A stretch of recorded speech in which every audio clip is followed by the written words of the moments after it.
சிலர் சொல்லுவார்கள், வாழ்வியல் முறைகள் வாழ்வு முறைகள் வேறு, பணியிடம் வேறு. பணியிடத்தில் நீ செய்யும் பணி அந்த புத்தகத்தில் எழுதியிருப்பார்கள், அதை பார்த்து சரியான முறையில் செய்ய வேண்டும் என்றெல்லாம் சொல்லுவார்கள். அதாவது டெக்னிக்கல் என்பது வேறு, பிஹேவியரல் என்பது வேறு. இது இரண்டிற்கும் இருக்கக்கூடிய வித்தியாசத்தை நீங்கள் உணர்ந்து கொண்டால் நல்ல முறையில் செய்யலாம். பணியிடங்களில் இந்த சில பணிகளை முறையாக செய்வார்கள்.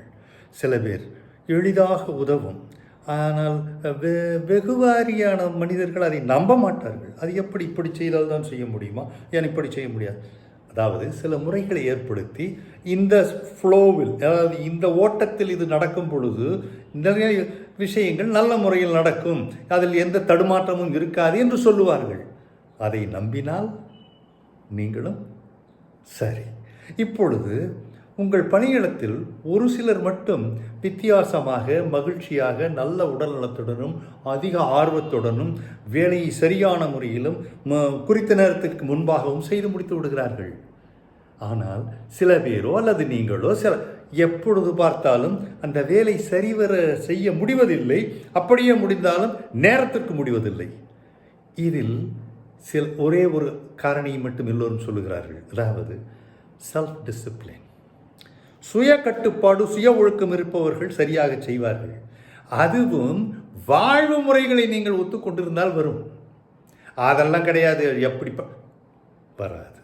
ஆக சில விஷயங்களை நாம் நேர்படுத்தி கொண்டால் நாம் எல்லோரையும் விட முன்னால் மேலே வெற்றியில் இருப்போம். அதை ஏன் நீங்கள் யோசிக்கக்கூடாது? சிந்தனை செய்து பாருங்கள். அவர்கள் என்ன தேவதூதர்களா? இல்லை, உங்களோடு பணிபுரியும் பொழுது ஒரு சிலர் மட்டும் செய்யும் பொழுது உங்களால் செய்ய முடியாதா?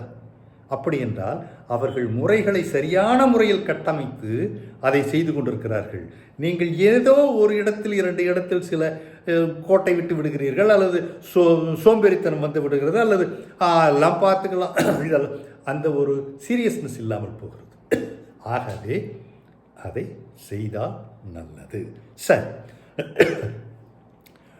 உதாரணத்திற்கு இந்த சில பேர் செய்யும் வேலைகளை சரியாக செய்வதில்லை என்று சொல்கிறீர்களா, அவர்களை நீங்கள் கட்டமைத்து நீங்கள் இந்த மாதிரி செய்தால், இதை கண்டறிந்து விட்டீர்கள், இதை இப்படி செய்தால் நல்லது, நீங்கள் செய்யுங்கள் என்று ஊக்கம் கொடுத்து அவர்களை செய்ய வைத்து அவர்கள் அந்த நேர்கோட்டில் செல்லும் பொழுது அதை உணர்ந்து கொண்டால் அதே நீங்கள் ஒருவரை மாற்றி